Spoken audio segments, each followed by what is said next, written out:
साध संगत जीओ धनता दे पात्र हो। जिनके भाग बड़े हैं भाई तन साधु संग मुख जुरे। वड्डियां भागां वाले हो दीन दुनिया दे मालक सतगुरु श्री गुरु तेग बहादुर साहिब जी दे पवित्र पावन इतिहासक स्थान ते संध्या वेले दे दीवाना च हाजरियां भर के दीन दुनिया दे वाली सतगुरु श्री गुरु ग्रंथ साहिब जी महाराज जी दे दर्शन परस रहे।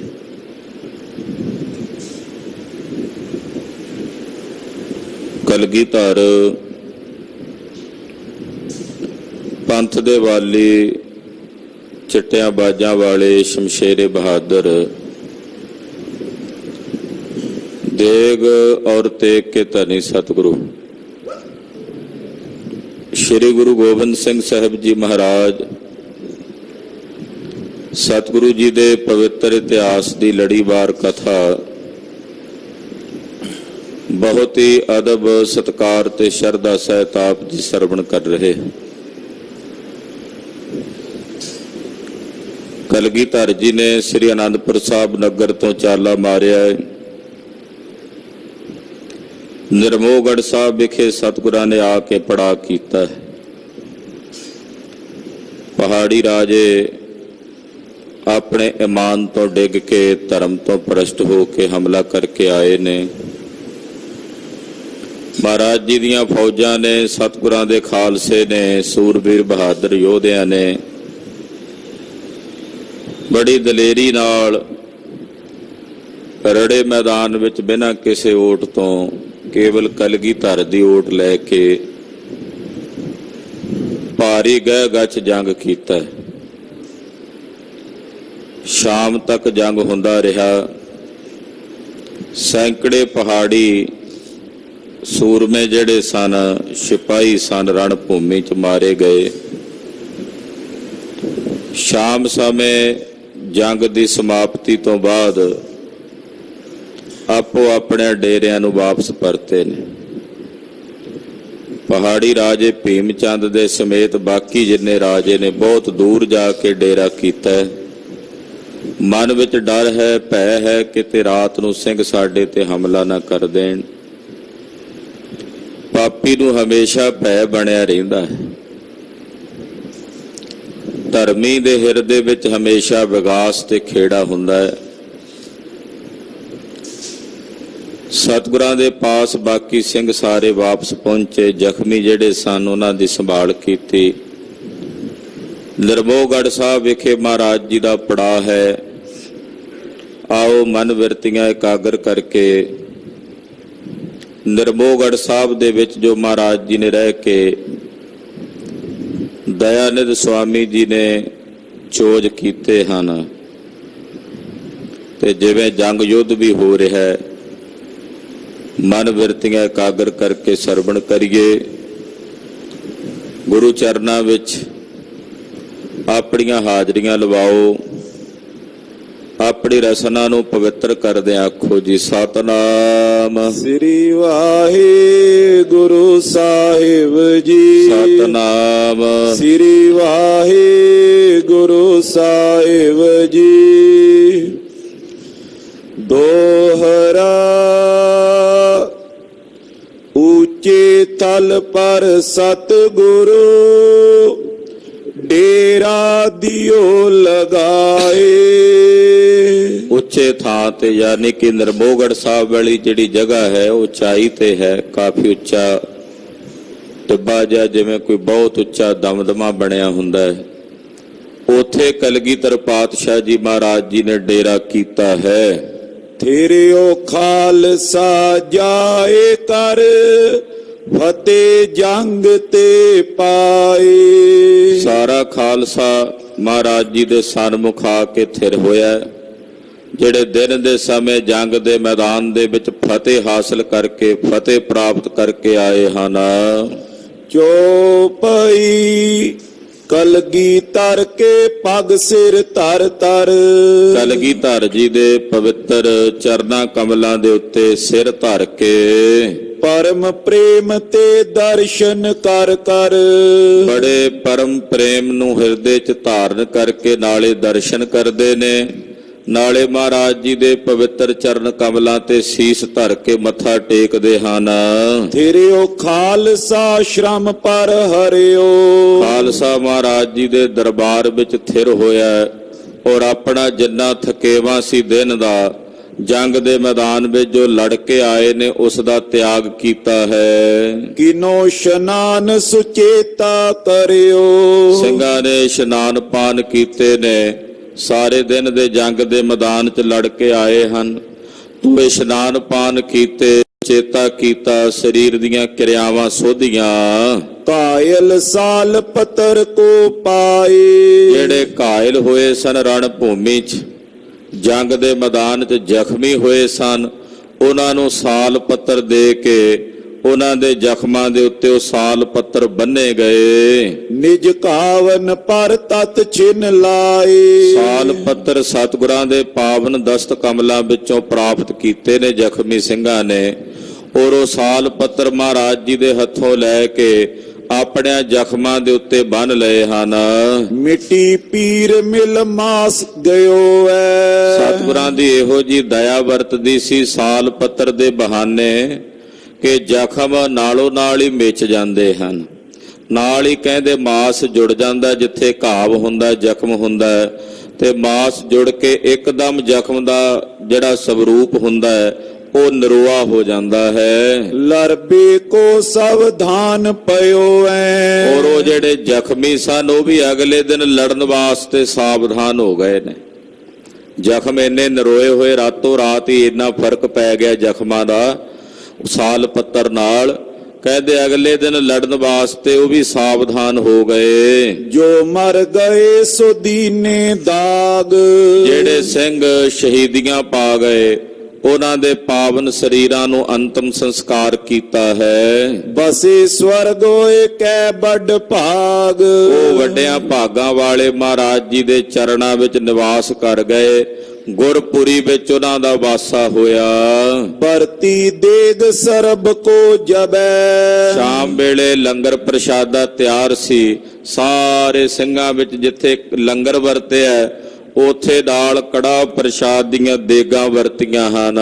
ਖਾਨ ਪਾਨ ਕਰ ਤ੍ਰਿਪਤੇ ਤਬੈ। ਸਾਰੀਆਂ ਫੌਜਾਂ ਨੇ, ਸਾਰੇ ਸਿੰਘਾਂ ਨੇ ਜਿੰਨੀ ਜਿੰਨੀ ਕਿਸੇ ਨੂੰ ਜ਼ਰੂਰਤ ਸੀ, ਲੋੜ ਸੀ, ਸਾਰੇ ਦਿਨ ਦੇ ਭੁੱਖੇ ਵੀ ਸਨ ਜੰਗ ਕਰਦਿਆਂ ਹੋਇਆਂ, ਰੱਜ ਕੇ ਸਾਰਿਆਂ ਨੇ ਭੋਜਨ ਛਕਿਆ, ਪ੍ਰਸ਼ਾਦਾ ਛਕਿਆ ਹੈ। ਕੀਤਕ ਸਿੰਘ ਅਗਾਊ ਹੋਏ ਕੈ। ਕਈ ਸਿੰਘ ਥੋੜਾ ਜਿਹਾ ਅੱਗੇ ਆ ਗਏ ਨੇ ਨਰਮੋਹਗੜ੍ਹ ਤੋਂ।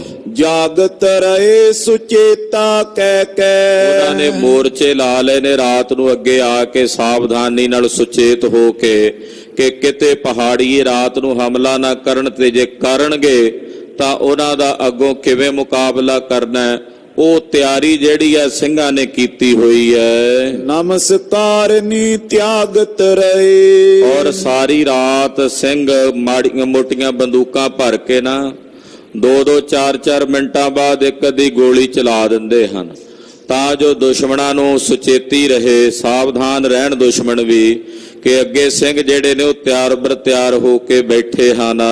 ਜਿਨ ਕੋ ਸੁਨ ਸੁਨ ਨ੍ਰਿਪ ਡਰ ਲਹੇ। ਜਦੋਂ ਗੋਲੀਆਂ ਦੀ ਆਵਾਜ਼ ਚੱਲਦੀ, ਕਈ ਵਾਰ ਸਿੰਘ ਮੌਜ ਵਿੱਚ ਆਉਂਦੇ 5-7 ਬੰਦੂਕਾਂ ਗੋਲੀਆਂ ਇਕੱਠੀਆਂ ਹੀ ਚਲਾ ਦਿੰਦੇ।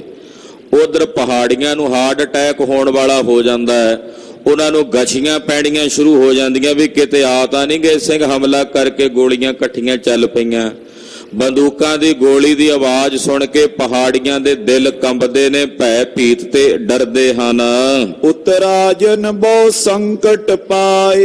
ਜਿੰਨੇ ਉਧਰ ਰਾਜੇ ਨੇ ਬੜੇ ਸੰਕਟ ਦੇ ਵਿੱਚ ਨੇ, ਬੜੇ ਡਾਢੇ ਦੁਖੀ ਹੋਏ। ਮਾਰੇ ਸੰਬੰਧੀ ਜਿਨ ਸਮੁਦਾਏ। ਅੱਜ ਦਿਨ ਦੇ ਜੰਗ ਦੇ ਮੈਦਾਨ ਵਿੱਚ ਉਹਨਾਂ ਦੇ ਬਹੁਤ ਸਾਰੇ ਸਿਪਾਹੀ, ਉਹਨਾਂ ਵਿੱਚ ਉਹਨਾਂ ਦੇ ਕਈ ਰਿਸ਼ਤੇਦਾਰ ਵੀ ਸਨ, ਜਿਹੜੇ ਸੰਬੰਧੀ, ਉਹ ਵੀ ਰਣ ਭੂਮੀ ਚ ਅੱਜ ਮਾਰੇ ਗਏ ਖਾਲਸੇ ਦੇ ਹੱਥੋਂ। ਕਿਤਕ ਰੁੱਧ ਤੋਏ ਡੇਰੇ ਮਾਏ। ਕਈ ਜਿਹੜੇ ਡੇਰਿਆਂ ਦੇ ਵਿੱਚ ਬੈਠੇ ਨੇ, ਜਿਹੜੇ ਪਹਾੜੀਆਂ ਦੇ ਸਾਥੀ ਮਰੇ ਨੇ ਨਾ, ਉਹ ਆਪਣੇ ਡੇਰਿਆਂ ਵਿੱਚ ਉੱਚੀ ਉੱਚੀ ਚੀਂਕਾਂ ਮਾਰ ਕੇ ਰੋ ਰਹੇ ਨੇ।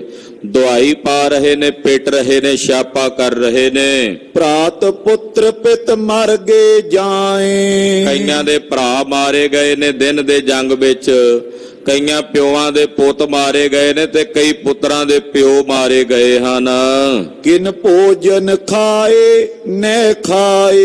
ਕਿਸੇ ਨੇ ਰੋਟੀ ਖਾਧੀ ਹੈ, ਕਿਸੇ ਨੇ ਨਹੀਂ ਖਾਧੀ। ਅਧਿਕ ਸ਼ੋਕ ਜਿਨ ਵਿਖੇ ਸਮਾਏ। ਇਹਨਾਂ ਸਾਰਿਆਂ ਦੇ ਅੰਦਰ ਬੜਾ ਵੱਡਾ ਡਾਢਾ ਸ਼ੋਕ ਹੈ, ਸਾਰਿਆਂ ਦੇ ਹਿਰਦੇ ਵਿੱਚ ਬੜਾ ਵੱਡਾ ਡਾਢਾ ਦੁੱਖ ਹੈ। ਗੁਰੂ ਖਾਲਸਾ ਜੀ, ਇੱਕ ਸੰਕੇਤ ਇੱਥੇ ਅਕਸਰ ਮਿਲਦਾ ਹੈ, ਸ਼ਹੀਦੀਆਂ ਤਾਂ ਇੱਧਰ ਸਿੰਘ ਵੀ ਪਾਉਂਦੇ ਐ, ਉਧਰ ਪਹਾੜੀਏ ਵੀ ਮਰਦੇ ਨੇ ਪਰ ਉਹ ਸ਼ੋਕ ਮਨਾਉਂਦੇ ਨੇ। ਤੇ ਕੀ ਇੱਧਰ ਸਿੰਘਾਂ ਦੇ ਹਿਰਦੇ ਪੱਥਰ ਵਰਗੇ ਨੇ ਵੀ ਇਹਨਾਂ ਨੂੰ ਦੁੱਖ ਨਹੀਂ ਲੱਗਦਾ? ਸਾਥੀ ਤਾਂ ਸਿੰਘਾਂ ਦੇ ਵੀ ਮਰਦੇ ਆ, ਕਈਆਂ ਦੇ ਭਰਾ ਸ਼ਹੀਦ ਹੁੰਦੇ ਆ, ਕਈ ਸਿੰਘਾਂ ਦੇ ਪਿਤਾ ਸ਼ਹੀਦ ਹੁੰਦੇ ਆ, ਪੁੱਤਰ ਸ਼ਹੀਦ ਹੁੰਦੇ ਆ। ਕਿ ਇਹਨਾਂ ਨੂੰ ਦੁੱਖ ਨਹੀਂ ਲੱਗਦਾ? ਪਹਾੜੀਆਂ ਨੂੰ ਦੁੱਖ ਲੱਗਦਾ ਤੇ ਇਹਨਾਂ ਦੇ ਹਿਰਦੇ ਭਲਾ ਪੱਥਰ ਦੇ ਨੇ? ਕੋਈ ਸਵਾਲ ਕਰੇ। ਖਾਲਸਾ ਜੀ, ਸਿੰਘਾਂ ਦੇ ਹਿਰਦੇ ਵਿੱਚ ਵਿਰਾਗ ਦੀ ਬਿਰਤੀ ਆਉਂਦੀ ਹੈ, ਪਰ ਉਹ ਇਸ ਗੱਲ ਦਾ ਸ਼ੋਕ ਨਹੀਂ ਮਨਾਉਂਦੇ ਵੀ ਇਹ ਮਰ ਗਏ ਨੇ, ਸ਼ਹੀਦ ਹੋ ਗਏ ਨੇ। ਉਹ ਇਸ ਗੱਲ ਤੇ ਮਨ 'ਚ ਸੰਤੁਸ਼ਟੀ ਤੇ ਸਹਿਮਤੀ ਪ੍ਰਗਟ ਕਰਦੇ ਨੇ ਕਿ ਇਹਨਾਂ ਨੇ ਆਪਣਾ ਆਪਾ ਸਤਿਗੁਰਾਂ ਤੋਂ ਕੁਰਬਾਨ ਕਰ ਦਿੱਤਾ ਹੈ। ਇਹਨਾਂ ਦਾ ਮਰਨਾ ਸਫਲ ਹੋ ਗਿਆ, ਇਹਨਾਂ ਦਾ ਜੀਵਣਾ ਵੀ ਧਨ ਹੈ ਤੇ ਮਰਨਾ ਵੀ ਧਨ ਹੈ।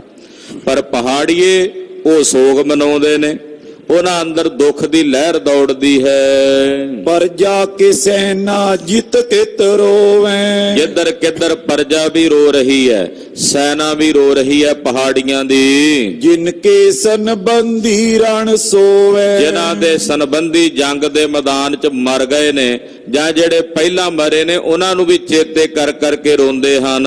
ਨਿਸਾ ਭਯੰਕਰ ਤਿਨ ਕੋਈ। ਉਹਨਾਂ ਨੂੰ ਇਹ ਜਿਹੜੀ ਰਾਤ ਹੈ ਬੜੀ ਭਿਆਨਕ ਤੇ ਡਰਾਉਣੀ ਪ੍ਰਤੀਤ ਹੋ ਰਹੀ ਹੈ। ਇਹ ਰਾਤ ਬੜੀ ਭਿਆਵਲੀ ਡਰਾਵਣੀ ਪ੍ਰਤੀਤ ਹੁੰਦੀ ਹੈ। ਤੜਪੈ ਰਣ ਥਲ ਕਾਇਲ ਕੋਈ। ਔਰ ਕਈ ਜੰਗ ਦੇ ਮੈਦਾਨ 'ਚ ਕਾਇਲ ਪਏ ਜ਼ਖਮੀ ਜਿਹੜੇ ਨੇ, ਉਹਨਾਂ ਨੂੰ ਚੁੱਕਿਆ ਹੀ ਨਹੀਂ ਪਹਾੜੀਆਂ ਨੇ। ਉਹ ਵਿਚਾਰੇ ਜ਼ਖਮੀ ਜ਼ਖਮਾਂ ਦੇ ਨਾਲ ਹੀ ਰਣ ਭੂਮੀ 'ਚ ਕਰਾ ਰਹੇ ਨੇ, ਡਿੱਗੇ ਪਏ। ਨੈ ਉਠਾਵਨ ਪਾਏ ਸੋਏ। ਉਹਨਾਂ ਨੂੰ ਕਿਸੇ ਨੇ ਆ ਕੇ ਉਠਾਇਆ ਨਹੀਂ ਹੈ, ਕਿਉਂਕਿ ਸਭ ਨੂੰ ਆਪਣੀ ਆਪਣੀ ਜਾਨ ਬਚਾਉਣ ਦੀ ਪਈ ਸੀ। ਜਿਹੜੇ ਜ਼ਖਮੀ ਜੰਗ ਦੇ ਮੈਦਾਨ 'ਚ ਤੜਫ ਰਹੇ ਨੇ, ਉਹਨਾਂ ਘਾਇਲਾਂ ਨੂੰ, ਜ਼ਖਮੀਆਂ ਨੂੰ ਵੀ ਪਹਾੜੀਆਂ ਨੇ ਨਹੀਂ ਸੰਭਾਲਿਆ। ਲੜਤ ਪਇਓ ਤਮ ਮਿਟ ਗਏ ਦੋਏ। ਕਿਉਂਕਿ ਲੜਦਿਆਂ ਲੜਦਿਆਂ ਹਨੇਰਾ ਪੈ ਗਿਆ ਸੀ, ਜਿਸ ਕਰਕੇ ਦੋਹਾਂ ਪਾਸਿਆਂ ਦੀਆਂ ਫੌਜਾਂ ਵਾਪਸ ਮੁੜ ਗਈਆਂ। ਤੋ ਪਹਾੜੀ ਵੀ ਵਾਪਸ ਮੁੜ ਗਏ ਤੇ ਜਾਂਦਿਆਂ ਉਹਨਾਂ ਨੇ ਆਪਣੇ ਜ਼ਖਮੀ ਨਹੀਂ ਸੰਭਾਲੇ, ਨਾ ਹੀ ਜਿਹੜੇ ਉਹਨਾਂ ਦੇ ਮੁਰਦੇ ਸਨ ਉਹਨਾਂ ਦੀਆਂ ਲਾਸ਼ਾਂ ਸੰਭਾਲੀਆਂ। ਪਰੇ ਬੇਸੂਰਤ ਐ ਵਿੱਚ ਡੇਰੇ। ਔਰ ਆਪੋ ਆਪਣੇ ਡੇਰਿਆਂ ਦੇ ਵਿੱਚ ਜਿੱਥੇ ਫੌਜਾਂ ਪਹਾੜੀਆਂ ਦੀਆਂ ਟਿਕੀਆਂ ਹੋਈਆਂ ਨੇ, ਉੱਥੇ ਬੈਠੇ ਹੋਏ ਝੋਰੇ ਨਾਲ ਝੁਰ ਰਹੇ ਨੇ। ਖਾਨ ਪਾਨ ਕੇ ਜਾਏ ਨਾ ਨੇਰੇ। ਕਈਆਂ ਅੱਗੇ ਲਿਆ ਕੇ ਰੋਟੀ ਰੱਖੀ, ਪਰ ਰੋਟੀ ਕਿੱਥੇ ਅੰਦਰ ਜਾਵੇ? ਜਿਨ੍ਹਾਂ ਦੇ ਸੰਬੰਧੀ ਮਰੇ ਨੇ ਜੰਗ ਦੇ ਮੈਦਾਨ 'ਚ, ਰੋਟੀਆਂ ਅੱਗੇ ਥਾਲਾਂ ਵਿੱਚ ਪਈਆਂ ਰਹਿ ਗਈਆਂ। ਕਈਆਂ ਨੇ ਬੁਰਕੀਆਂ ਤੋੜ ਕੇ ਮੂੰਹਾਂ 'ਚ ਪਾਈਆਂ, ਮੂੰਹ 'ਚ ਹੀ ਰਹਿ ਗਈਆਂ, ਅੱਗੇ ਨਿਗਲੀਆਂ ਨਹੀਂ ਜਾਂਦੀਆਂ ਉਹਨਾਂ ਦੇ ਕੋਲੋਂ। ਕੀਤਕ ਕਰੇ ਪ੍ਰਬੋਧਨ ਕਾਹੂ। ਕਈ ਇੱਕ ਦੂਜੇ ਨੂੰ ਪ੍ਰਬੋਧਦੇ ਨੇ, ਯਾਨੀ ਕਿ ਆਪਸ ਵਿੱਚ ਗੱਲਾਂ ਕਰਦਿਆਂ ਕਹਿੰਦੇ ਹਨ, ਯਹੀ ਰੀਤ ਹੋਵੇ ਰਣ ਮਾਉ। ਕਹਿੰਦੇ ਬਈ ਜੰਗ ਦੇ ਮੈਦਾਨ ਵਿੱਚ ਇਸੇ ਤਰ੍ਹਾਂ ਹੀ ਹੁੰਦਾ। ਨਾਲ ਕਈ ਹੌਸਲਾ ਦਿੰਦੇ ਆ, ਉਹ ਕਹਿੰਦੇ ਰਣ ਭੂਮੀ ਵਿੱਚ, ਜੰਗ ਦੇ ਮੈਦਾਨ ਵਿੱਚ ਆਹੀ ਕੁਝ ਹੁੰਦਾ ਹੈ। ਭੀਮ ਚੰਦ ਕੋ ਗਾਰ ਨਿਕਾਰੇ। ਕਈ ਰਾਜੇ ਭੀਮ ਚੰਦ ਨੂੰ ਗਾਲਾਂ ਕੱਢਦੇ ਐ, ਇਹ ਮਲੇਛ ਸਾਨੂੰ ਸਾਰਿਆਂ ਨੂੰ ਮਰਵਾਏਗਾ, ਆਪ ਤਾਂ ਮਰਦਾ ਨਹੀਂ, ਇਹਨੂੰ ਵੱਜੇ ਗੋਲੀ ਆ ਕੇ ਕਿਤੇ ਇਹਦੇ ਤੋਂ ਖਹਿੜਾ ਛੁੱਟੇ।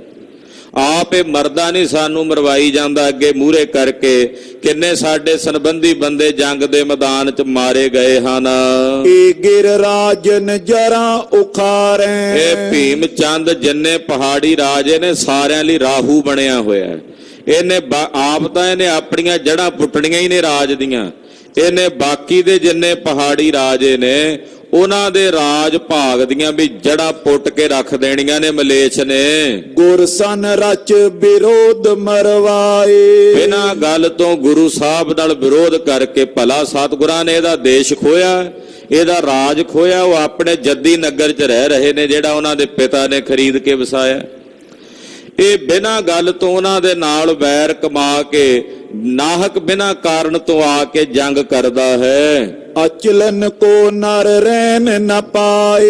ਇਹਨੇ ਨਹੀਂ ਕੋਈ ਪਹਾੜੀਆ ਰਹਿਣ ਦੇਣਾ। ਇਹਨੇ ਪਹਾੜੀ ਰਾਜਿਆਂ ਦਾ ਇੱਕ ਵੀ ਬੰਦਾ ਨਹੀਂ ਜਿਉਂਦਾ ਰਹਿਣ ਦੇਣਾ। ਜਾਪਦਾ ਇਹ ਤਾਂ ਕਸਮ ਖਾ ਕੇ ਆਇਆ ਭੀਮ ਚੰਦ ਵੀ ਮੈਂ ਨਹੀਂ ਪਹਾੜੀਆਂ ਦੀ ਨਸਲ ਰਹਿਣ ਦੇਣੀ ਧਰਤੀ ਤੇ। ਸਰਬ ਲੜਾਏ ਆਪ ਰਹਿ ਪਾਛੇ। ਸਾਰਿਆਂ ਨੂੰ ਅੱਗੇ ਮੂਹਰੇ ਕਰਕੇ ਲੜਾ ਦਿੰਦਾ, ਆਪ ਹੀ ਪਿੱਛੇ ਹੋ ਕੇ ਖਲੋਤਾ ਰਹਿੰਦਾ।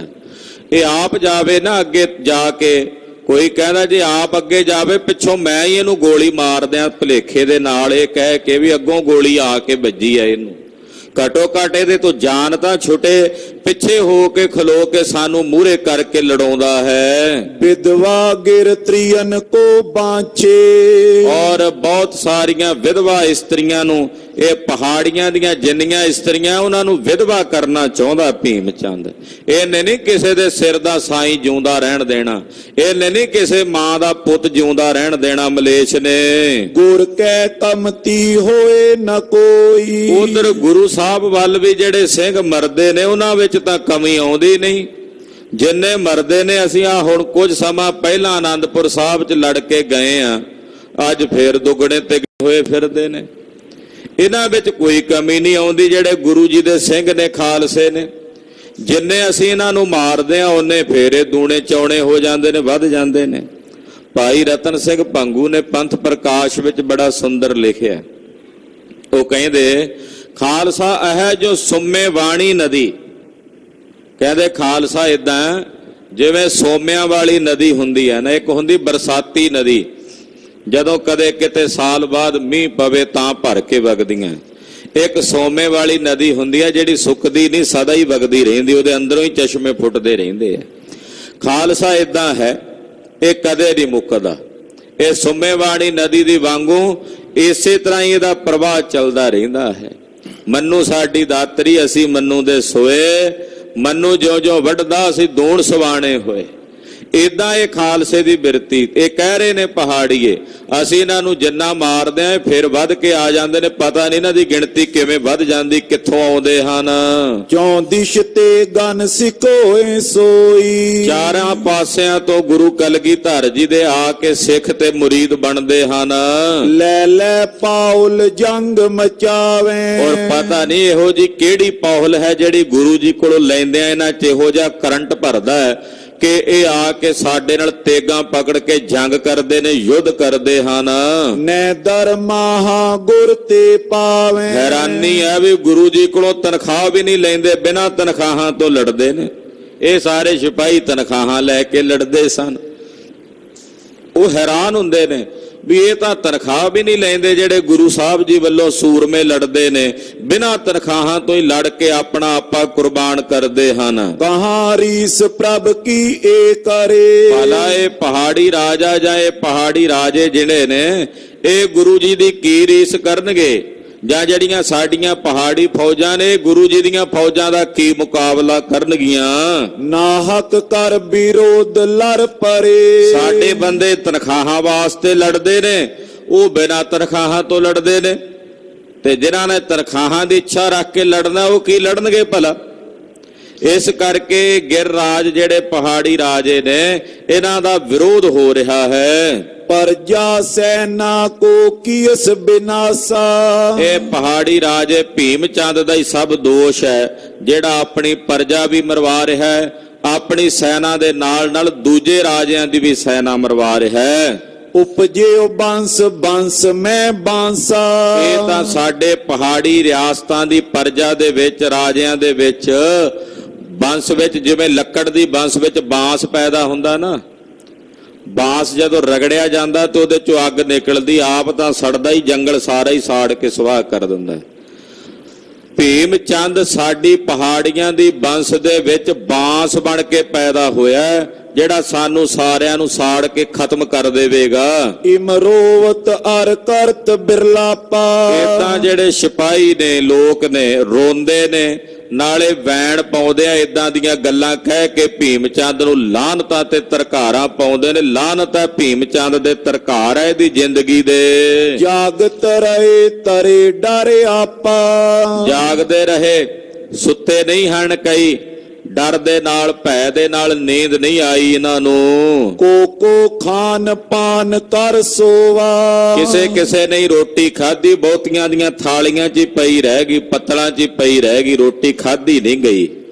ਕਿਸੇ ਸਿਪਾਹੀ ਨੇ ਰੋਟੀ ਖਾਧੀ ਤੇ ਸੌ ਗਏ। ਅਪਰ ਸਕਲੋਂ ਸੰਕਟ ਜੋਵਾ। ਕਿਸੇ ਰੋਟੀ ਖਾਧੀ, ਬਹੁਤੇ ਸਿਪਾਹੀ ਤਾਂ ਸੰਕਟ ਵਿੱਚ ਹੀ ਨੇ, ਸਮੇਤ ਭੀਮ ਚੰਦ ਦੇ, ਸਮੇਤ ਰਾਜੇ ਹੰਡੂਰੀਏ ਦੇ, ਸਮੇਤ ਰਾਜੇ ਕਟੋਚੀਏ ਦੇ, ਜਿੰਨੇ ਵੀ ਨੇ ਬੜੇ ਡਰੇ ਹੋਏ, ਸਹਿਮੇ ਹੋਏ ਨੇ। ਰਜਨੀ ਕਰੀ ਬਤੀਤ ਦੁਖਾਰੇ। ਬੜੇ ਦੁੱਖ ਨਾਲ, ਡਾਢੇ ਦੁੱਖ ਦੇ ਨਾਲ ਇਹਨਾਂ ਰਾਤ ਬਤੀਤ ਕੀਤੀ ਹੈ। ਬੈਠੇ ਜਾਗਤ ਭਈ ਸਕਾਰੇ। ਬੈਠਿਆਂ ਹੀ ਰਾਤ ਬੀਤ ਗਈ, ਇੰਨੇ ਨੂੰ ਲੋ ਲੱਗ ਗਈ, ਦਿਨ ਚੜ ਗਿਆ।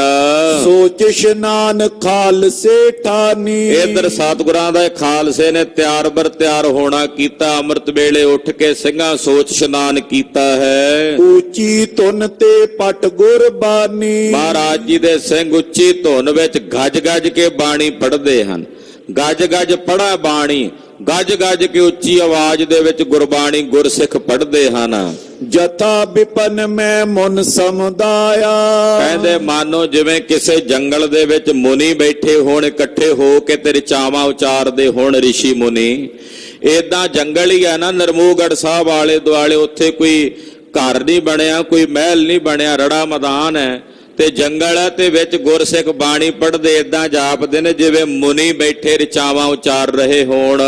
ਵੇਦ ਕੋਕ ਕੋ ਪਠਤ ਉਠਾਇਆ। ਜਾਂ ਇਸ ਤਰ੍ਹਾਂ ਕਹਿ ਲਈਏ ਜਿਵੇਂ ਮੁਨੀ ਜੰਗਲ ਵਿੱਚ ਬਹਿ ਕੇ ਵੇਦ ਮੰਤਰ ਪੜ੍ਹਦੇ ਆ ਉੱਚੀ ਆਵਾਜ਼ ਵਿੱਚ, ਏਦਾਂ ਇਹ ਗਿਆਨਮਈ ਸਤਿਗੁਰਾਂ ਦੀ ਅੰਮ੍ਰਿਤ ਬਾਣੀ ਨੂੰ ਪੜ੍ਹ ਰਹੇ ਹਨ। ਆਸਾਵਾਰ ਰਬਾਬੀ ਗਾਵੇ। ਰਬਾਬੀ ਸਿੱਖ ਮਹਾਰਾਜ ਜੀ ਦੇ ਦਰਬਾਰ 'ਚ ਪਹੁੰਚੇ ਨੇ। ਆਸਾ ਰਾਗ ਦੀ ਧੁਨੀ ਦਾ ਆਲਾਪ ਕਰਕੇ ਰਬਾਬੀਆਂ ਨੇ ਸ੍ਰੀ ਆਸਾ ਜੀ ਦੇ ਵਾਰ ਦੇ ਕੀਰਤਨ ਦੀਆਂ ਛਹਿਬਰਾਂ ਲਾਈਆਂ ਹਨ। ਮధుਰ ਮਿਰਦੰਗ ਰਬਾਬ ਬਜਾਵੇ। ਮਿਰਦੰਗ ਵੱਜਦਾ, ਰਬਾਬ ਵੱਜਦੀ ਹੈ। ਬਹੁਤ ਸਾਰੇ ਜਿਹੜੇ ਪੁਰਾਤਨ ਤੰਤੀ ਸਾਜ਼ ਨੇ ਗੁਰੂ ਸਾਹਿਬ ਜੀ ਦੇ ਸਮੇਂ ਦੇ ਵਿੱਚ ਮਹਾਰਾਜ ਜੀ ਦੇ ਘਰ ਵੱਲੋਂ ਇਜਾਦ ਕੀਤੇ ਹੋਏ, ਉਹ ਸਾਜ਼ ਮਹਾਰਾਜ ਜੀ ਦੇ ਦਰਬਾਰ 'ਚ ਰਬਾਬੀ ਵਜਾਉਂਦੇ ਹਨ। ਰਾਗ ਰਾਗਨੀ ਸੁੰਦਰ ਨਾਨਾ। ਸੋਹਣੇ ਰਾਗ, ਸੋਹਣੀਆਂ ਰਾਗਣੀਆਂ ਉਹਨਾਂ ਦੇ ਕੰਠ ਦੇ ਵਿੱਚ ਉਤਰਦੀਆਂ ਨੇ ਔਰ ਬੜੇ ਸੋਹਣੇ ਢੰਗ ਦੇ ਨਾਲ ਗਾਇਨ ਕਰਦੇ ਹਨ। ਸੁਰ ਸਰ ਬਿਕਮ ਊਚ ਲਗੂ ਜਾਨਾ। ਔਰ ਕਹਿੰਦੇ ਇਸ ਤਰ੍ਹਾਂ ਜਾਪਦਾ ਹੈ ਜਿਵੇਂ ਦੇਵਤੇ ਹੀ ਬੈਠੇ ਨੇ ਸਾਰੇ ਧਰਤੀ ਦੇ ਉੱਤੇ ਇਕੱਠੇ ਹੋ ਕੇ। ਪਰਮੇਸ਼ਰ ਕੀ ਸਿਫਤ ਵਿਸਾਲਾ। ਇਹ ਤਾਂ ਪਾਰ ਬ੍ਰਹਮ ਪਰਮੇਸ਼ਰ ਦੀ, ਅਕਾਲ ਪੁਰਖ ਦੀ ਜਿਹੜੀ ਵਿਸ਼ਾਲ ਸਿਫਤ ਹੈ। ਸੁਖਦ ਲੋਕ ਦ્વੈ ਸੁਨੇ ਰਸਾਲਾ। ਇਹੋ ਜੀ ਸਿਫਤ ਰੂਪੀ ਬਾਣੀ ਹੈ ਜਿਸ ਨੂੰ ਗੁਰਸਿੱਖ ਸੁਣ ਰਹੇ ਨੇ, ਜਿਸ ਨੂੰ ਸੁਣਨ ਦਾ ਮਹਾਤਮ ਹੈ ਕਿ ਦੋਹਾਂ ਜਹਾਨਾਂ ਦਾ ਸੁਖ ਪ੍ਰਾਪਤ ਹੁੰਦਾ। ਗੁਰਬਾਣੀ ਨੂੰ ਸੁਣਿਆ, ਗੁਰਬਾਣੀ ਦੇ ਕੀਰਤਨ ਨੂੰ ਸੁਣਿਆ, ਲੋਕ ਪਰਲੋਕ ਦੋਹਾਂ ਜਹਾਨਾਂ ਦੇ ਸੁਖ ਪ੍ਰਾਪਤ ਹੁੰਦੇ ਹਨ। ਸਤਿਗੁਰ ਠਾਨੀ ਸੋਚ ਇਸ਼ਨਾਨਾ।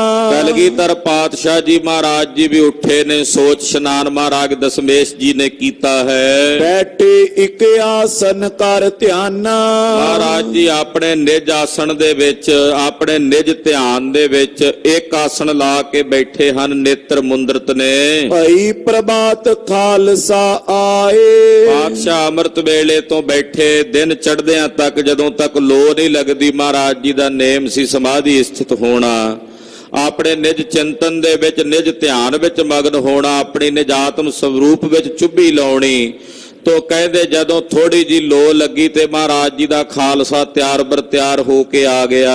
ਬੈਠ ਦੀਵਾਨ ਮਹਾਨ ਲਗਾਏ। ਮਹਾਰਾਜ ਜੀ ਦੇ ਕੋਲ ਆ ਕੇ ਸਿੰਘਾਂ ਨੇ ਸਵੇਰ ਦਾ ਦੀਵਾਨ ਸਜਾ ਦਿੱਤਾ।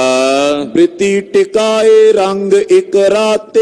ਸਾਰਿਆਂ ਦੀ ਬਿਰਤੀ ਟਿਕੀ ਹੋਈ ਆ। ਅੰਮ੍ਰਿਤ ਵੇਲੇ ਬਾਣੀ ਪੜ੍ਹਦੇ ਕਰਕੇ ਸਭ ਦਾ ਧਿਆਨ ਇਕਾਗਰ ਹੈ, ਸੁਰਤ ਦੇ ਵਿੱਚ ਕੋਈ ਖੰਡਾ ਨਹੀਂ ਹੈ। ਸ਼੍ਰੀ ਗੁਰ ਚਰਨ ਪ੍ਰੇਮ ਮੈਂ ਮਾਤੇ। ਸਾਰਿਆਂ ਦੇ ਮਨ ਸਤਿਗੁਰਾਂ ਦੇ ਪਰਮ ਪਿਆਰ ਦੇ ਵਿੱਚ ਮਸਤ ਨੇ।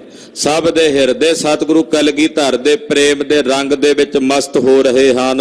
ਦਿਵਸ ਚੜਿਓ ਗੁਰ ਨੈਣ ਉਗਾਰੇ। ਜਦੋਂ ਲੋ ਲੱਗੀ ਤੇ ਕਲਗੀਧਰ ਪਾਤਸ਼ਾਹ ਨੇ ਆਪਣੇ ਨੇਤਰ ਖੋਲੇ, ਦਸਵੇਂ ਪਾਤਸ਼ਾਹ ਦੇ ਕਵਲ ਨੇਤਰ ਖਿੜੇ। ਸ਼ਸਤਰ ਸੁਬਸਤਰ ਵਿਭੂਖਨ ਤਾਰੇ। ਸੋਹਣੇ ਬਸਤਰ, ਸੋਹਣੇ ਸ਼ਸਤਰ ਆਭੂਸ਼ਣ ਮਹਾਰਾਜ ਕਲਗੀਧਰ ਸੁਆਮੀ ਜੀ ਨੇ ਆਪਣੇ ਸਰੀਰ ਤੇ ਧਾਰਨ ਕੀਤੇ ਹਨ।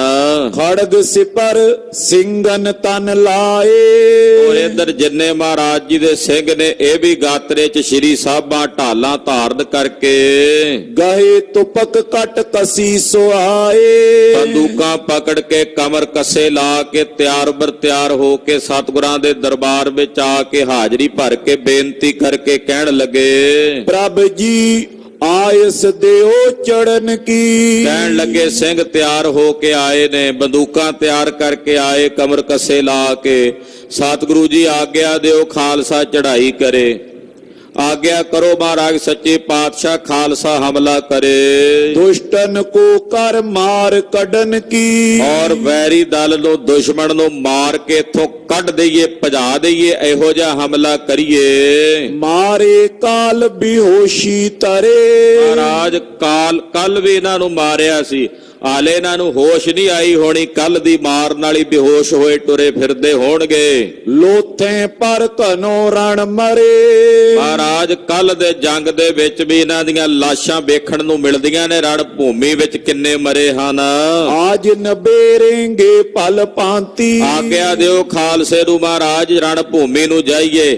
ਕੱਲ ਜਿਹੜੇ ਬਹੁਤੇ ਮਾਰੇ ਗਏ, ਜਿਹੜੇ ਰਹਿ ਗਏ ਨੇ, ਉਹ ਵੀ ਮਹਾਰਾਜ ਜੀ ਅੱਜ ਮਾਰ ਕੇ ਨਿਬੇੜ ਦਈਏ ਛੇਤੀ ਨਾਲ। ਵਾਵਾ ਲੋ ਜੀ ਲੱਗੀ ਹੈ ਮਹਾਰਾਜ, ਹੁਣ ਸਵੇਰੇ ਸਵੇਰੇ ਕੰਮ ਛੇਤੀ ਨਿਬੜਦਾ ਹੈ। ਠੰਡੇ ਠੰਡੇ ਹੀ ਮਹਾਰਾਜ ਜੀ ਜਾ ਕੇ ਇਹਨਾਂ ਨੂੰ ਨਿਬੇੜ ਕੇ ਖਤਮ ਕਰਾਈਏ। ਬਾਜੈ ਫੂਟਤ ਸਿਰ ਅਰ ਛਾਤੀ। ਮਹਾਰਾਜ ਜਦੋਂ ਇਹ ਭੱਜੇ ਸਨ, ਕੱਲ ਅੱਗੇ ਲੱਗ ਕੇ ਇਹਨਾਂ ਦੀਆਂ ਛਾਤੀਆਂ ਸਿਰ ਫੁੱਟ ਗਏ ਸਨ। ਵੱਡ ਕਮਸਾਨ ਖਾਲਸੇ ਕਾਲਾ।